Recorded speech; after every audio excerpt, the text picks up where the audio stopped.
avant de parler de ce point précis, moi je voudrais quand même le remercier parce qu'il vient de prononcer des mots, des compliments qui me vont droit au cœur et qui prouvent la sincérité vraiment de nos relations et au-delà, qui moi me motive bien sûr à toujours continuer à bien faire avec lui.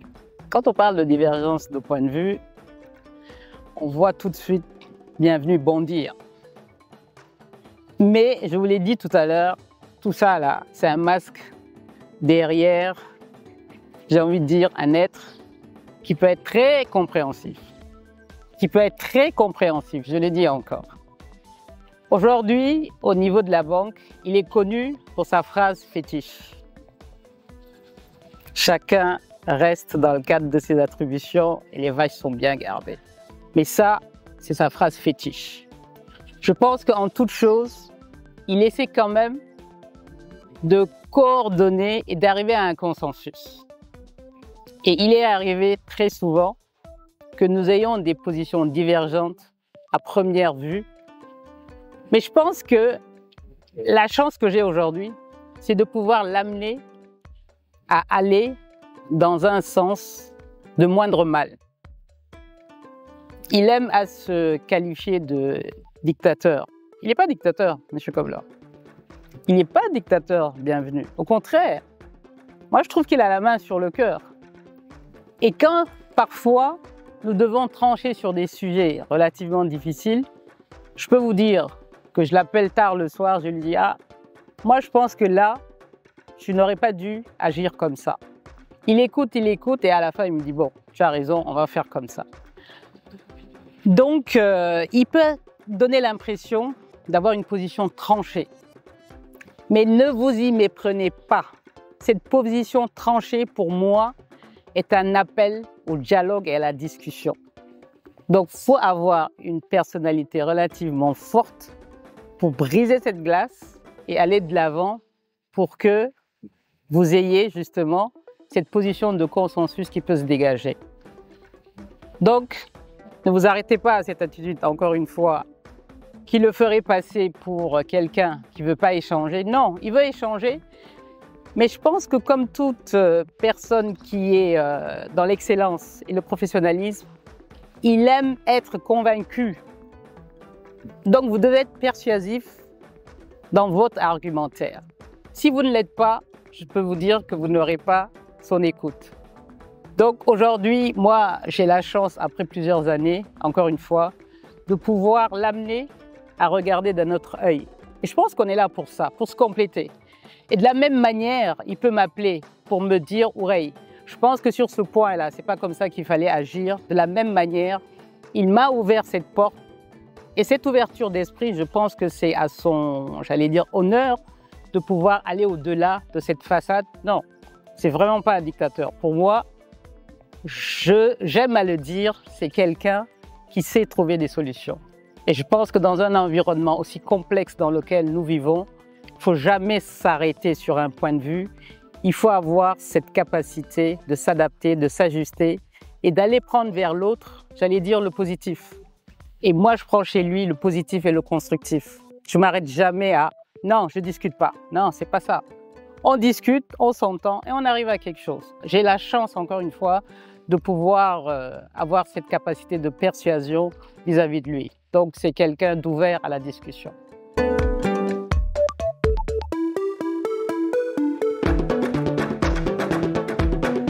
Bon, elle a tout dit parce que est-ce qu'on dit que les contraires s'attirent? Les contraires s'attirent parce que tout ce qu'elle a dit est vrai. On a des discussions assez dures. Et quand il y a des divergences, il y a une chose que je lui reconnais, sa qualité, c'est qu'elle est tenace. Et donc, dès le départ, je lui dis non, ça ne peut pas marcher. Elle dit non, ça doit marcher. Et puis, elle développe, je contre-argumente, elle développe, je contre-argumente. Et ça me rappelle, elle m'a appelé, comme elle dit, un soir, on discutait, j'ai dit non, ça passe pas. Elle dit non. Et j'ai dit, et comme j'aime bien le dire, parce que J'ai dit, je vais raccrocher. Elle dit, non, tu dois écouter. Je vais raccrocher. Et j'écoute. Finalement, c'est pourquoi j'ai dit non. Après 50 minutes, c'est devenu oui. C'est pourquoi je dis, dans la divergence, elle est très, très tenace et veut convaincre coûte que coûte.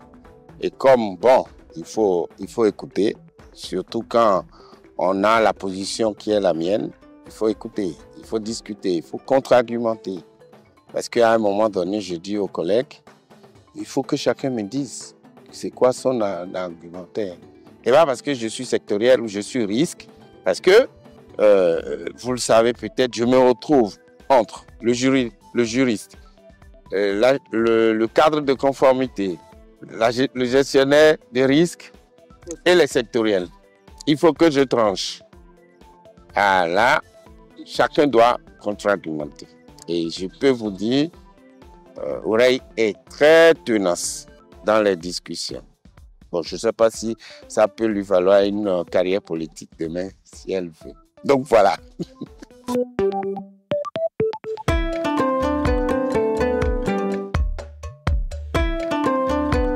Je pense qu'au début de cette interview, j'ai dit que Bienvenu n'est pas un collègue. Pour moi, il est devenu un ami et un frère. Et j'avoue que quand vous êtes frère, vous êtes dans une logique d'entraide et surtout de cohésion. Et donc là, moi, je partagerai notre aventure dans les roadshows. Vous savez que nous avons eu la chance de faire partie de la première équipe qui a été choisie pour aller représenter la banque face aux investisseurs. C'était un grand honneur pour nous tous. C'est une situation où on s'est retrouvés tous les deux à devoir défendre à deux la banque. Quand je dis défendre à deux la banque, c'est face à des investisseurs qui parlaient anglais. Et au-delà de ça, sur des aspects financiers, sur des aspects, j'allais dire, sociaux, des aspects environnementaux, tout ce qui est engagement de la banque. Donc je peux vous dire que en l'espace de 3 jours, on a oublié est-ce que c'était Bienvenu, est-ce que c'était Oreille. L'idée était de se dire, la banque nous a fait confiance. Nous n'avons pas le droit de ne pas réussir, même à deux. Nous devons faire équipe et faire face aux investisseurs comme s'il y avait 1000 personnes devant eux. Donc nous n'avons pas tremblé. Je peux vous dire que dans ces 2 jours-là, nous n'avons quasiment pas dormi. Nous sautions d'avion en avion, entre Boston, Chicago, New York, Paris, Londres, on ne dormait pas. Mais je pense que l'exaltation était tellement forte que nous étions dans une logique de se dire « Oreille, Bienvenu, vous n'avez le droit que d'une chose, c'est de réussir. » Donc je me suis mise à rentrer dans son domaine de comptabilité pour pouvoir maîtriser les ratios. Lui-même a commencé à regarder au niveau des engagements et sectoriels quels sont les éléments qu'il fallait mettre en avant. Et je vous assure qu'avec l'aide des banquiers conseils, à deux, on a reçu un nombre phénoménal d'investisseurs. Nous avons pu répondre aux questions et parfois en anglais. Et je peux vous dire encore une fois que c'était une fierté pour nous de pouvoir représenter l'institution. Et je me rappelle quand on est arrivé à Paris cette nuit-là, c'était comme pour nous deux une arrivée triomphale dans le sens où nous avions fait ce que nous devions faire. C'était un devoir accompli. Et ce que j'avais aimé, c'est qu'on nous avait qualifiés tous les deux de winners, de champions. Nous avions été les champions de la banque parce que nous avons pu défendre, au-delà des chiffres de la banque, la crédibilité d'une institution qui était en train de lever des fonds sur le marché financier international.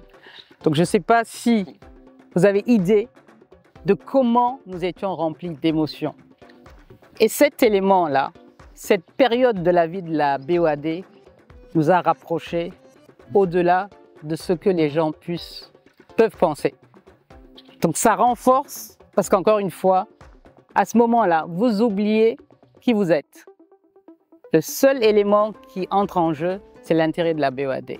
Et nous avons pu jouer sur cet élément fédérateur Et ensemble, nous l'avons fait. Nous l'avons fait et la reconnaissance de nos dirigeants, du président de la banque, des vice-présidents, était telle que je peux vous dire que quand on dit que la fonction, ce n'est pas seulement le pécunier, ce n'est pas seulement le salaire. C'est des moments comme ça où, non seulement entre collaborateurs, entre collègues, vous avez été très soudés pour faire avancer la banque, mais au-delà de ça, la reconnaissance de l'institution était là. Nous l'avons fait et nous l'avons fait ensemble à deux. Et ça, je pense que je le lui reconnaîtrai toujours, non seulement de m'avoir soutenu à ce moment-là, mais au-delà de ça, ça a renforcé vraiment nos liens qui demeureront encore des années et des années.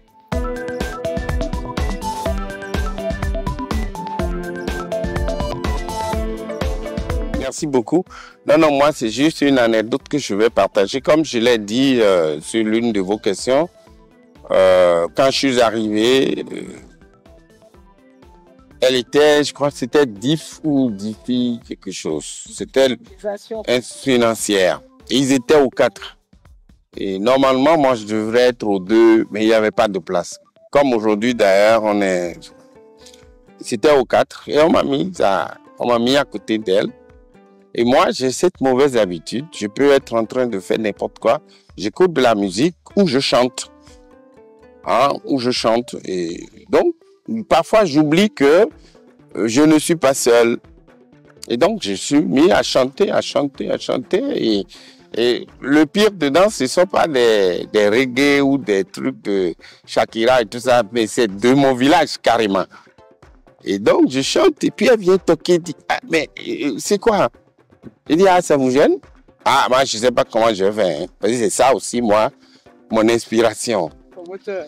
Ah, c'est mon moteur, il dit, d'accord, mais il faut faire doucement pour que ça ne gêne pas. Donc, on est resté longtemps comme ça.